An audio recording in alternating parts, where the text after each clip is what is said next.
என் பாத்திரம் நிரம்பி வழிகிறது.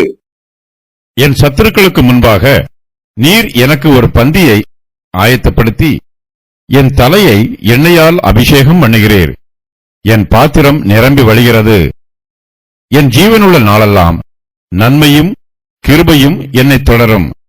நான் கர்த்தருடைய வீட்டிலே நீடித்த நாட்களாய் நிலைத்திருப்பேன். தாவீது கர்த்தருடைய கரத்தில் இருந்து அநேக நன்மைகளை பெற்றிருக்கிறார்.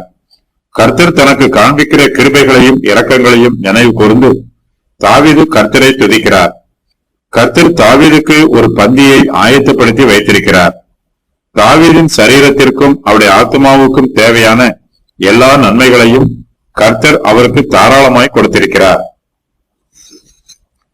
தாவீதுக்கு அவ்வப்போது தேவைப்படுகிற நன்மைகளையும் அவருடைய நித்திய காலத்திற்கு தேவையான தெய்வீக ஆசீர்வாதங்களையும் கர்த்தர் அவருக்கு கொடுத்து அவரை அதிகமாய் ஆசீர்வதித்திருக்கிறார்.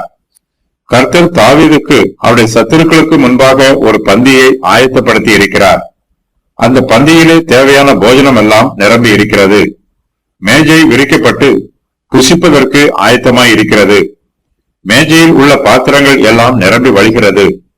அவருடைய பசியை ஆற்றுவதற்கு போஜனமும் தாகத்தை தணிப்பதற்கு பானமும் பந்தியில் வைக்கப்பட்டிருக்கிறது. பாத்திரம் நிரம்பி வழிவதனால் அது தாவீதுக்கும் போதுமானதா இருக்கும்.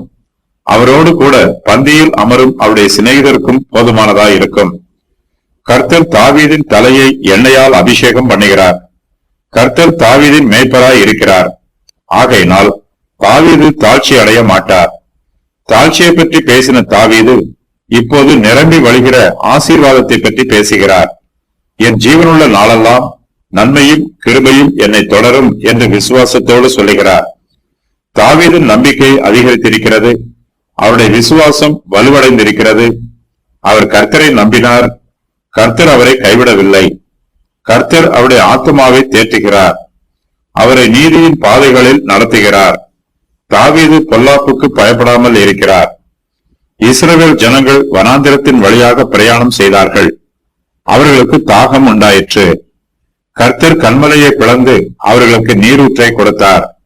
வனாந்திரத்திலே இஸ்ரவேல் புத்திரரின் தாகத்தை தீர்த்தார். அவர்கள் வனாந்திரத்தில் பிரயாணம் செய்த வருஷங்கள் எல்லாம் கர்த்தர் அவர்களை மன்னாவினால் போஷித்தார். கர்த்தருடைய நன்மையும் கிருபைகளும் அவர்களை தொடர்ந்தது. அவர்கள் கானான் தேசத்திற்கு போய் சேரும் வரையிலும் கர்த்தர் அவர்களை பட்டினி போடாமல் அனுதினமும் போஷித்தார்.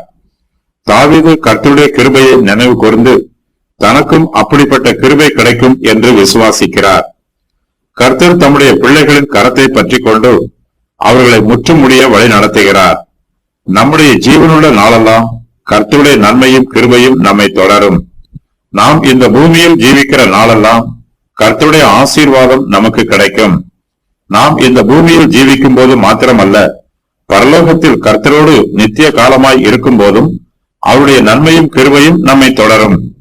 தாவீது பரலோகத்தை கர்த்தருடைய வீடு என்று சொல்லுகிறார்.